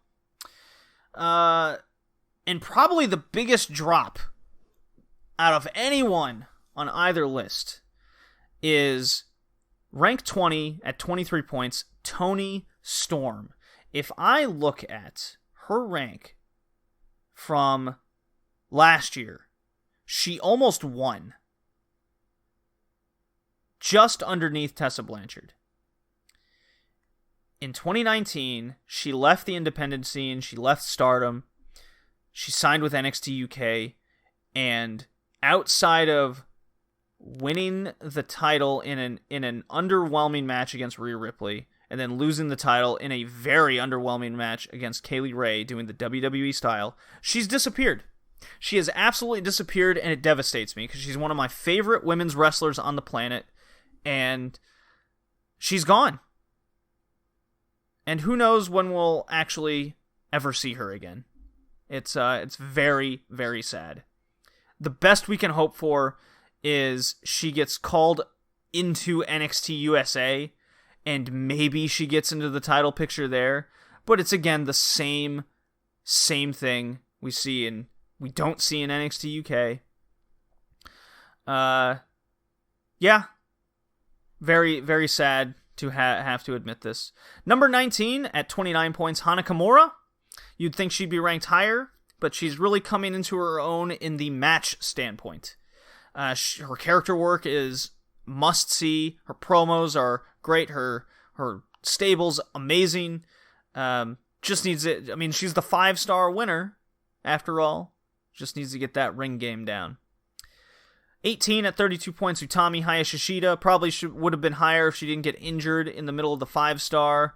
Took a lot of that out. She was the Utami all other belts, actually, for a long time. She's actually tied with Riho at 17, now that I see it, also at 32 points. First AEW Women's Champion. At rank 16 with 34 points is Tsukushi in Ice Ribbon. Very under the radar success from Tsukushi, considering she won the tag titles. She had a couple good singles matches in Ice Ribbon this year. A lot of big featured wrestler. She's slowly becoming a big star there. I believe she's one of Emi Sakura's students and debuted at like 14 years old. So she's been doing this a while. She's finally getting a lot of recognition. Rank 15 at 36 points is Sari from Sendai and Diana Joshi promotion. Didn't see a lot of Diana. I only saw a couple matches. There was a lot of speculation behind her going to NXT. There was trying to get NXT Japan. She just didn't have a whole lot of marquee matches to speak of, or at least none that I saw. So maybe she'd be higher. But rank 14 at 41 points, Tsukasa Fujimoto. If you're a listener of this podcast, you've heard me gush about her 1,000 times. Just super veteran. Basically the Kagetsu of Ice Ribbon at this point. Rank 13 at 43 points was Konami. Just couldn't pull into the top 10 at New Year's Climax. Number 12 at 46 points, Hazuki, the now retired. Bummer. Number 11, the Most Improved Player award. No, tied for 10th, actually. She has made the top 10, tied for 10th with B. Priestley, is Tam Nakano at 47 points. Hooray! Number 9 rank at 48 points, just edging them out by 1 at the end. It was a very close battle, but the icon of stardom, Mayu Iwatani, she made a huge push slowly towards the end of the year. She got into the top 10 with her red belt win. Good for her. The workhorse of all Joshi at 50 points, even at rank 8, is Jungle Kiona. Good for her. I'm sure if she had a singles title run, she'd be number 1, and not just in our hearts, but on the rankings board. At rank 7, tied with rank 6, with Tessa Blanchard at 51 points is Kagetsu, the now retiring Kagetsu. So this is a big bummer for a lot of us. Tessa Blanchard just didn't have the indie scene on lockdown this year. That's what got her so high last year with the Iron Woman match against Mercedes Martinez. I'm not a frequenter of WoW. I've seen her in some New Jersey promotion fighting Nick Gage recently, which was crazy. What she's doing in Impact is very noticeable. But moving on, rank 5 at number 54 is Hikaru Shida, Miss Indie Joshi, and then heading over to AEW. She was kind of the big indie player this year, along with rank number 4 at 60 points, Chris Statlander. Holy shit, you want to talk about someone coming up out of nowhere. Again, if you're a frequenter of the podcast, you've heard me talk about Chris Statlander a billion times over the course of 2019. And then just not pulling it off in the match that needed to be more or less a banger was the Arisa white belt against Konami match. She could have won it, boys, but that match just did not deliver. Arisa Hoshiki, whom I was so against at the beginning of the year, and then she puts out outstanding performance after outstanding performance, just goes on this huge streak. She does have stinkers every now and again, But Arisa comes in at 63 points, number 3. And then number 2 is still at 69 points. Momo Watanabe, whom was the double champion for basically half the year, right? And then a good 5-star performance, was the top player in Joshi for like January to June. There was no one better than her. It wasn't until June that Arisa started having her big-time matches, but it was only like once a month that Arisa would do that, and then, it was kind of put on hold for the 5-star, and then there was Tag League, while before all that, it was just show, Momo's here, Momo against Jungle, Momo against Tam, the list goes on. Momo, this is why I keep track of all this all year, is the recency bias then doesn't come into play. Everything that they've done at the start of the year stands, and the people that come in for the second half of the year have to catch up, right? They have to meet that standard while still competing. So Momo holds on, but whom was actually the big player all year round, with good bouts, with bouts against young opponents, was at one point the champion of the promotion. Like, all the belts were hers, and that was Maya Yukihi and Ice Ribbon. I'm a fairly new Ice Ribbon watcher, but what Maya does for Joshi, she is the Joshi player, and in my mind, she is the only player. She is the star. Yes, there's Arisa Nakajima in Seedling, but what Maya brings is that next level. She brings the look, the skill, the poise, and she's making everyone she faces in the ring better.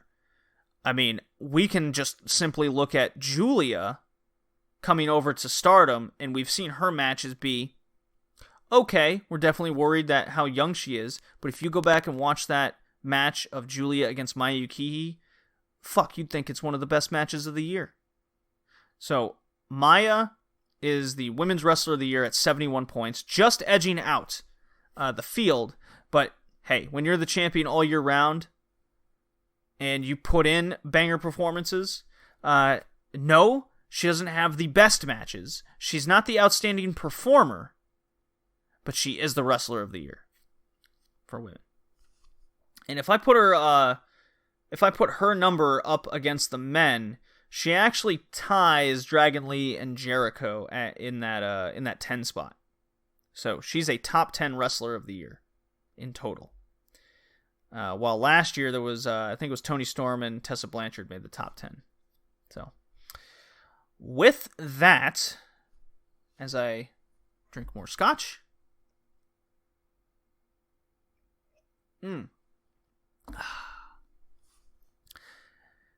and I now will just quickly go through, and I'll reiterate myself first. There are 5 tiers this year. Tier 1, WWE AEW. Tier 2, New Japan Lucha Libre. Tier 3, Indie. So that's like WXW, Progress, Dragon Gate. Women's matches. And then the intergender miscellaneous. And the intergender miscellaneous are matches I feel wouldn't qualify for a top 40, but in their own right, they were either good enough, important enough, or funny enough to make the top 50. Because comedy in wrestling is important. Junk matches are important. We'll get into that. And intergender matches are a thing that's also important. And I did put a singles match in there that stood out to me quite a lot. Just in my own little fandom world. So I'll just go down the list, and then I won't go down the list. So I have 10 matches from each tier, okay? And I ranked them 1 to 10. And then what I've done is I've taken these 50 matches and I've ranked those, right? So this has created a diverse list. It's created an interesting list. I hope all you people agree.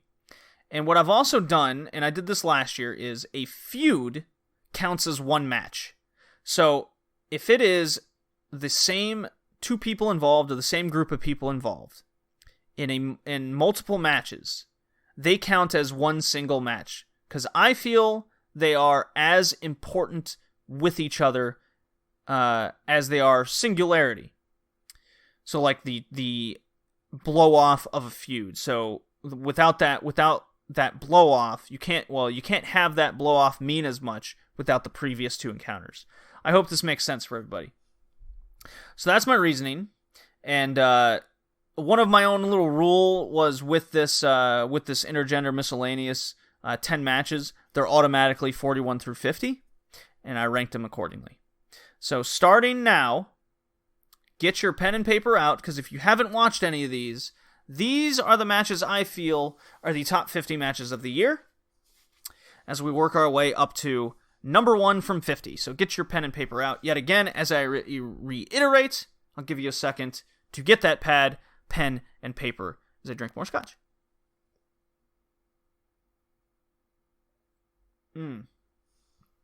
Okay. So here we go. I'll just have a simple quick thought for each match as I go through it. Number 50. Mance Warner versus Jimmy Havoc, Falls Count Anywhere, MLW, Fusion, episode 85. The match made me laugh. It made me cry. I love frying pan spots, like it's a Looney Tunes cartoon. I love the fact that they were literally chasing each other in cars with Uber drivers. This match is great. Number 49, Dragon Gate Unit Bonds Steel Cage match at the Dead or Alive pay-per-view. This is possibly one of the most ridiculous things you will ever see, and yet everything makes sense with the comedy. Everybody's faction units trying to prevent other teams' players from getting out of the cage, because each member has only one member in the steel cage match, and the last guy left in the ring, so the only one that doesn't escape, has to get rid of one of their faction members. It is a fun stipulation. It's ridiculous. It is one of the more unique. It is very Dragon Gate with their comedy. They love their unique matches. Number 48 is an intergender match, the first one on the list. Tessa Blanchard versus Sami Callihan, Impact Slammiversary, and Unbreakable. This was the start of the major feud behind elevating both Sami Callihan and Tessa Blanchard into their respective top player roles, as Mr. Johnny Impact and Brian Cage were in the midst of their nonsense. Number 47 is an intergender match. Joey Janela versus Chris Statlander at Beyond Wrestling Uncharted Territory, Season 1, Episode 11. This took place at the Electric Haze Ballroom in Worcester, Massachusetts. It's regarded by the promotion as one of the best intergender matches they've ever had. It's one of the ones that kind of elevated Chris Statlander to another level, and it's what Joey Janela does best, and that's a garbage match. You will see the scariest suplex spot you can imagine of a table propped up in a corner, and then they just do like a brain buster through it. It's terrifying, but hey, do recommend it. And number 46 is the other intergender match from Beyond Wrestling. It is David Starr versus Mercedes Martinez, Beyond Wrestling Uncharted Territory, Season 2, Episode 3. I was front and center for this match. It goes over 20 minutes of pure wrestling at its finest, of David Starr and Mercedes Martinez. It got a standing ovation afterwards. So instead of it being the polar opposite intergender matches, I must say. This is my, I believe, highest recommended intergender match is this David Starr Mercedes Martinez match. Number 45 is the only Kento Miyahara defense, and that is versus Kai, All Japan Pro Wrestling Triple Crown, the New Year's Wars Night 2. Kai is actually from Dragon Gate. He came in. This was a lot of limb work match, and this was seemingly the only match I felt that both guys got over. Kento Miyahara beat the Invader. Kai was elevated. It elevated the match type. You could argue that, you could easily argue, in fact, that the Nomura matches were better because of the fact that it elevated Nomura more than anything. I just felt like he's not ready for the main event, and that impacted that. But Kento Miyahara versus Kai took place on New Year's Wars. And then number 44 is Jacob Fatu versus LA Park, MLW title Super Fight, which took place later in the year. This was easily the best MLW title match I've ever seen.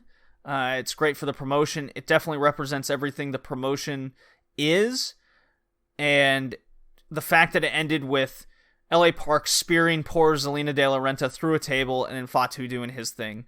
I love this match. It came on a great card filled with variety. Recommend. I'll stop saying that because I recommend all these matches. Natsu Samire versus Saki Kashima, number 43.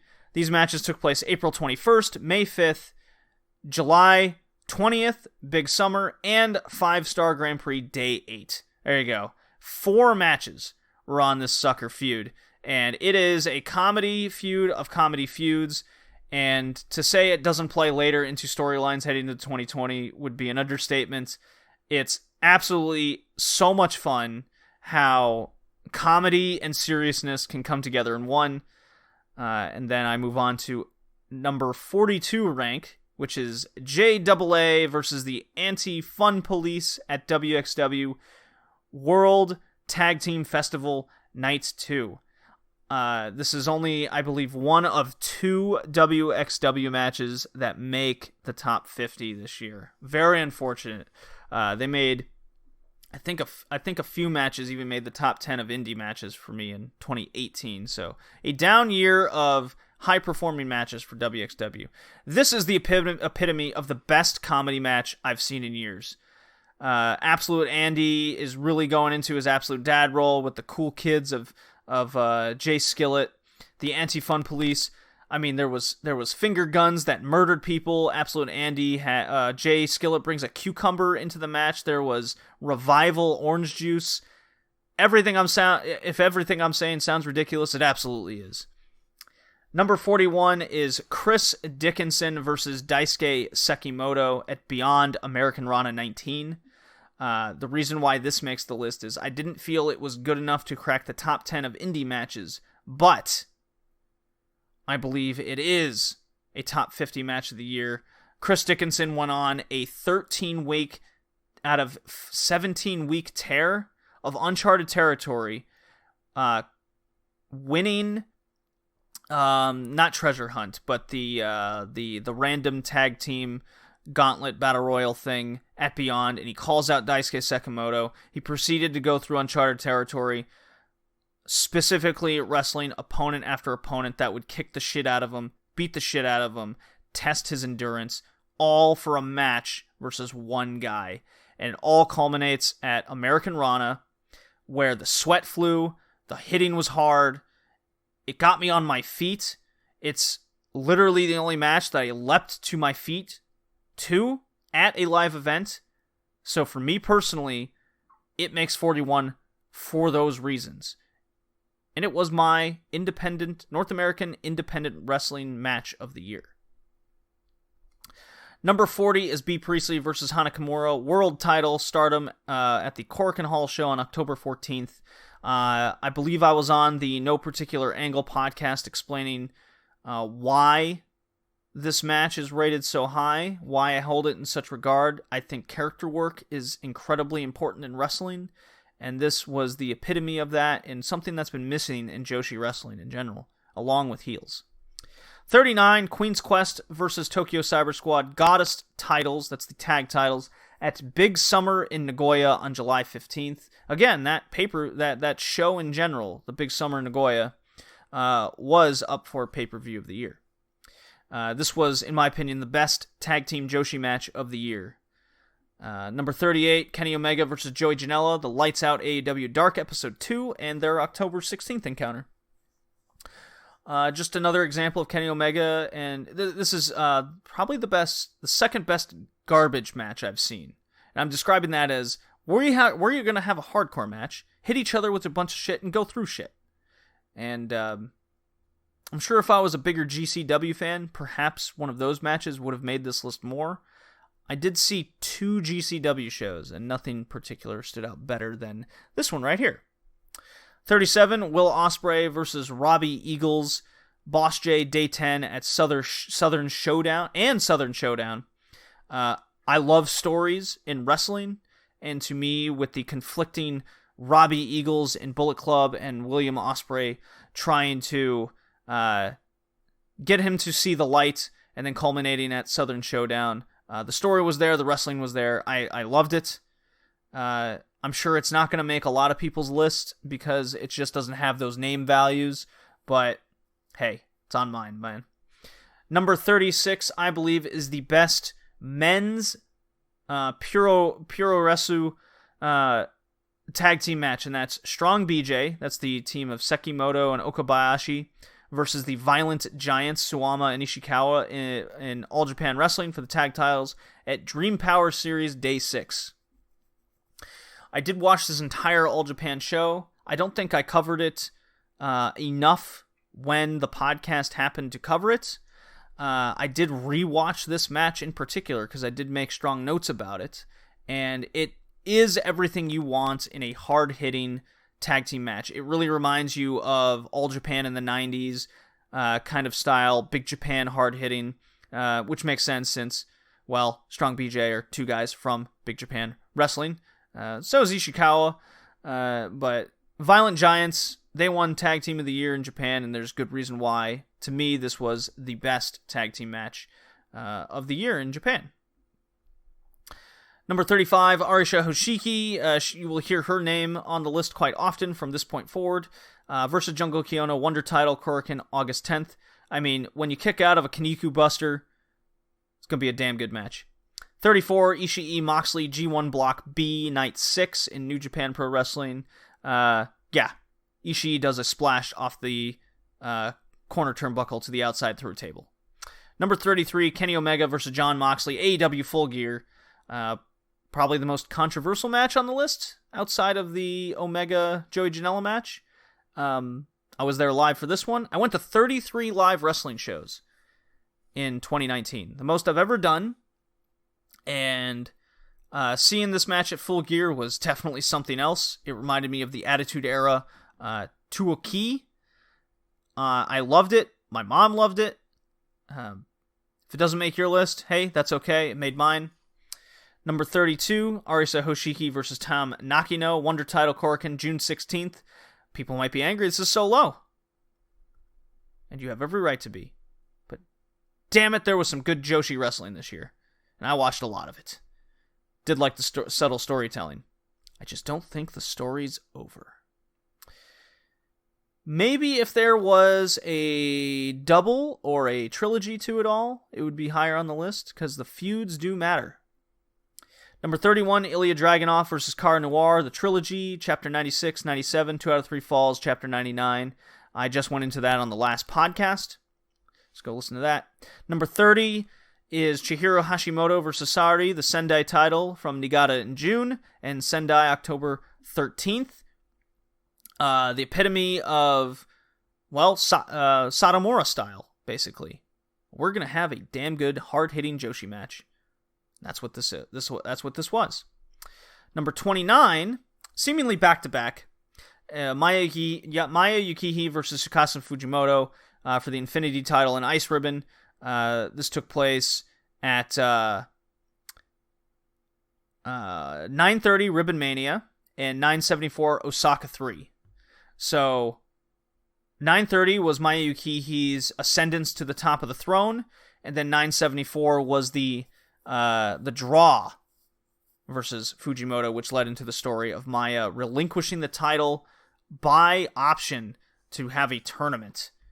I was really kind of almost hoping for Fujimoto and Maya to meet again, but it's going to happen sooner rather than later. I just personally thought these two matches trumped the feud between Hashimoto and Sari, and that's mostly because I thought the October 13th bout wasn't as good.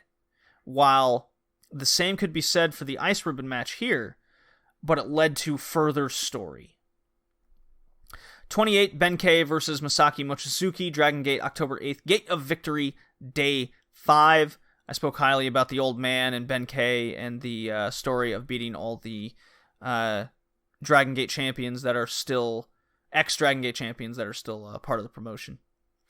27, Ricochet Gargano, North American title, NXT TakeOver Phoenix. 26, here's a little controversial one. Phoenix versus Nick Jackson, AEW Dynamite, November 20th. I feel like I have to explain myself on this one. It was a sprint of a match for a hybrid of luchador action, Dragon Gate action, and they just didn't stop. It was 20 minutes of running. It was one of the more unique put-together matches of the year, and something I can't remember ever seeing a match like it before. It was incredible, and that's why I rate it so high.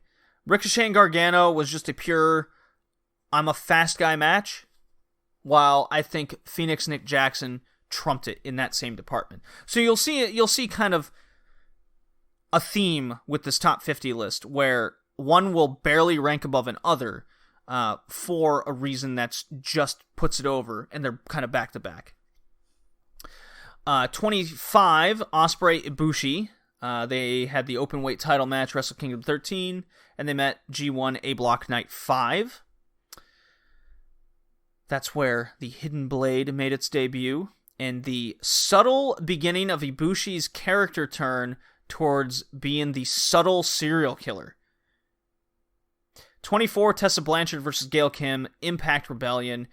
It was one of my favorite story-driven matches of the year. Tessa Blanchard, with the promos in the back, the lead-up to it. I thought it was Impact's best story in years, and it was very consistent, bringing the backstage retired wrestler back into the light, her being suspended from the job, but not from wrestling, goes on and on. The fact that they had a great match on top of it really, really put it together. It represents a lot of the things I love in wrestling. 23, Walter, Pete Dunne, NXT UK title, takeover New York City, and their rematch May 22nd, NXT UK. It's Pete Dunne, Walter. What more is there to say? 22, Chris Jericho, Cody, the American Nightmare, AEW title, Full Gear, the infamous match where MJF threw in the towel and cost Cody the chance to ever challenge for the title again. Just amazing. Amazing. Again, promos leading up to it, etc., etc. 21, Okada versus Minoru Suzuki, IWGP title at Royal Quest. If you've never seen a Minoru Suzuki match before, oh boy, do I got one for you. The last time they met in England was incredible. That was right after the match in the rain. This took place around the same time, a year later. There's a lot of story in it for me. And the hard-hitting, the character work, Minoru Suzuki is a beast. 20, Shingo Takagi, Ishii, G1 Block B, Night 16. Yeah, they clotheslined each other. 19, Arisa Hoshiki versus Hazuki, Wonder title, Korakuen Hall, July 24th. Why this ranks higher than the other Arisa white belt matches is because of the fire of Hazuki. The story leading up to it, of Hazuki trying to bust through the glass ceiling, and then bringing character out of Arisa. Arisa showed fire, kicking the hands off the ropes, off a submission. Things like that. The wrestling was better, I thought. The execution was better. The fire was better. That's why this ranks higher for me.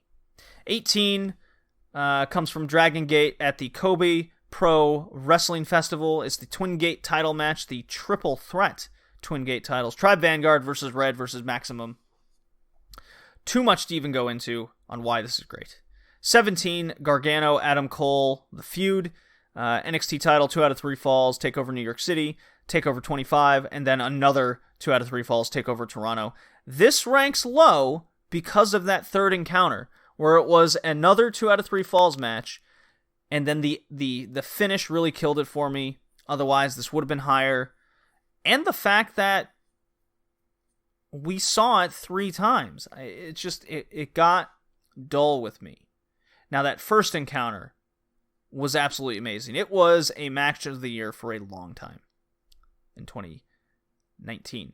16, Walter versus Tyler Bates, NXT UK title, TakeOver Cardiff. This wasn't the best match in Europe, but it was the best WWE match under that umbrella. And I ranked it a little bit lower than a lot of them for another reason, and that is because last year in 2018 at Progress Wembley, they had a better match, a similar put-together match, without the 10 minutes of Tyler Bates on the ground selling, basically. I think the other thing that killed these WWE NXT matches is the sake of being long to be called going long. Number 15, Jordan Devlin versus Walter OTT title, Scrapper Mania 5. It's the one where Devlin wins the title back. Number 14, Walter versus David Starr. This feud.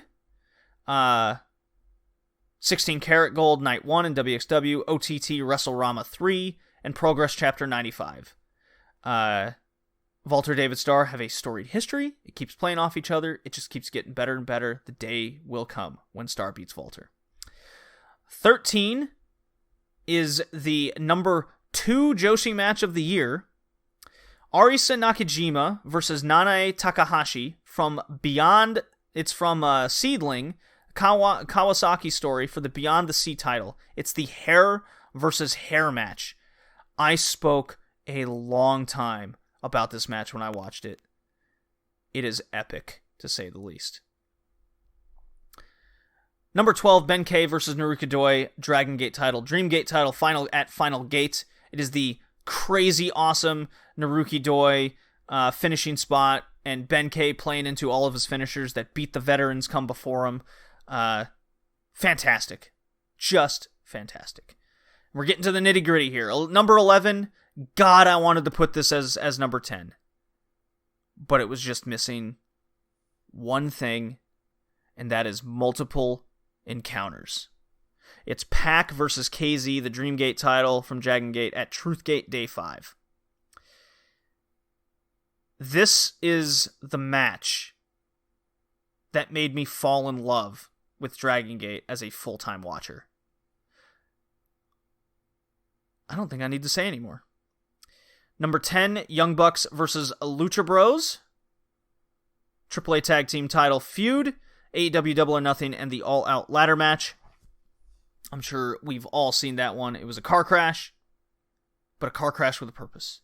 Number 9, Okada versus Sonata. That feud, your New Japan Cup final, Dontaku Day 2, G1 A Block Night 13, and King of Pro Wrestling. This would have been higher if that 4th match of the year wasn't for the stipulation of, are we really going to see Sonata at the Tokyo Dome in the double gold dash? No. And the crowd knew it too. But I do always like the story of the loser trying to beat the guy that they've never beat before. Walter David Starr works. Why not Sonata Okada? Number 8, Swords of Essex versus Aussie Open for the Progress titles. There was the TLC tag title match at 82 Unboxing. There was the 84 Skewed Beef match, and then the culmination of it all at 87 Bread Knife. In my opinion, the best tag team match of the year. Number 7, Kazuchika Okada, Kota Ibushi, G1 A Block Final, Night 17. Number 6, Okada versus Ospreay. New Japan Cup quarterfinal and G1 A Block Night 7. Excuse me. Number 5, the best NWA match since 1989, Cody versus Dustin Rhodes, AEW Double or Nothing. Number 4 is the best Joshi match, I believe, of 2019, and that's Jungle Kiona versus Momo Watanabe, Wonder title from Nagoya on March 3rd. Big match feel, big match build, Momo Watanabe going for that streak. Kiona's in her hometown, the woman who can't seem to break the glass ceiling. The story was all there just for Momo to just keep her down. Oh, I still think this is the best match in Stardom history. And I think because it took place in March, or the hype behind it, people just go, it wasn't that good. Or they forgot a lot about it. Now we're up to the top 3. And if you're keeping track, you had those pen and papers out, like I told you to do. And if you've been listening to this podcast for a while, or paying attention to me on Twitter at BowlingJD, Red Leaf Retrocast, you will know what these 3 are. Number 3, Kenny Omega versus Hiroshi Tanahashi, IWGP title, Wrestle Kingdom 13. Number 2, Will Ospreay versus Shingo Takagi, best of the Super Juniors finals. Will Ospreay beating the unbeatable Dragon going into it. And then number 1, what I think is the best feud of the year, the long story, Jordan Devlin versus David Starr, OTT Homecoming 2, Progress Super Strong Style 16 Day 3 finals, and ultimately the best match in Europe. I think the story alone, along with the good wrestling, because when you have a good story, and the wrestling's good, and the feud's good, and it's so good that you get the hometown hero to be booed for your cause, that 5th anniversary match, Jordan Devlin versus David Starr, a year in the making, from the homecoming betrayal all the way to the 5th anniversary show. Jordan Devlin, David Starr is my match of the year. Those are your 50 best matches of 2019. I hope you all wrote them down. I will not repeat them, as it took forever to go through. You can re-listen to the podcast and go through them. I felt like I went through them at a pretty good click. I hope you really enjoyed this episode. So just to reiterate a couple things, Will Ospreay is your number 1 men's wrestler, followed by David Starr and Okada. The women's wrestlers, number 1 is Maya Yukihi, followed by Momo Watanabe and Arisa Hoshiki. Best match, Jordan Devlin, David Starr. Number 2, Ospreay Shingo, Boss J, Kenny Omega, Tanahashi, Wrestle Kingdom 13. So there you go. Not totally New Japan. I hope I surprised a few people. It is not for the sake of surprisal. Surprisal? For the sake of being surprised. This is just what I truly believe. I watched so much wrestling. It was a long, arduous journey and a hard list to make. A lot of the awards, I feel, are through all this hard work. I hope everyone enjoyed. I can't wait to do this again next year from the culmination of the Wrestling Wars. This has been episode 48 of the Red Leaf Retrocast, Wrestler of the Year 2019. Thank you for listening. I'll see you next time.